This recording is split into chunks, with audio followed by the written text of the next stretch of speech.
আসসালামু আলাইকুম, কেমন আছেন সবাই? আজকে আমি ওইভাবে সারাদিন কিছুই রান্না করি নাই। দুপুরবেলা কোনোরকম খিচুড়ি আর ডিম ভাজি, যে গরম তারপরেও খিচুড়ি আর ডিম ভাজিতে চালিয়ে দিয়েছি। কারণ আজকে বিজনেসের কাজের চাপ ছিল অনেক, তাই। তো এই যে এখন বাজার থেকে বাজার করে নিয়ে আসছে, তো সেইগুলাই হচ্ছে আপা সব গুছায় দিচ্ছে এখানে সবজিগুলো। আর এত সবজির দাম!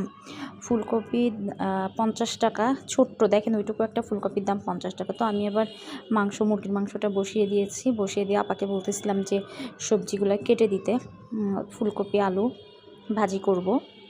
আর শিম আলু ভাজি করব আলাদা করে, একটা রাতের জন্য, একটা কালকে দুপুরের জন্য। আসলে সারাদিন আমি তো বিজনেসের কাজ নিয়ে, পেজের কাজ নিয়ে এত ব্যস্ত থাকি যে রান্না করার সময় আসলেই পাই না। এদিকে ভাত বসানোর জন্য চালটা মেপে দিতে বলতেছিলাম। আর এই যে আলু সিম কাটা হয়ে গিয়েছে, এটাও ভাজি করব। আসলে শীতের সবজি তো, শীত কিন্তু এখনও পড়ে নাই, কিন্তু দেখেন শীতের সবজি সব উঠে গিয়েছে। তো মাংসটা বসিয়ে দিয়ে আমি হচ্ছে ফ্রিজ থেকে কাঁচামরিচ আর হচ্ছে ধনেপাতাটা বের করে নিলাম। আর এদিকে মাংস দেখেন, তো এই যে মাংসটা দেখেন বলক এসে গিয়েছে। আর এদিকে চালটা মেপে নিচ্ছি, যে একটু ভাত বেশি করে বসাবো, কারণ সকালে যাতে ওইটা দিয়েই হচ্ছে আপনার ফ্রাইড রাইস মতন করে দিতে পারি, কারণ অন্য কোনো কিছু করতে পারবো না, কালকে আমার অনেক কাজ আছে। এদিকে যে ডিম নিয়ে আসছে, আর এটা হচ্ছে মুরগির ভিতর, মানে পেটের মধ্যে যে ডিমগুলো থাকে ওইটা আর কি, লেয়ার মুরগির। তো এই যে চালটা মেপে নিচ্ছি।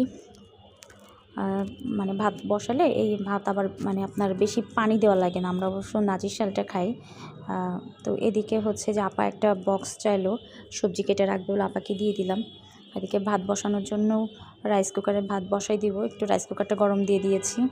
আর সব কিছু মোটামুটি রেডি করাই আছে, একটা একটা করে বসাবো। এদিকে আমার চুলা তো একটা চুলা নষ্ট, ঠিক করা হয়নি এখনও ব্যস্ততার জন্য।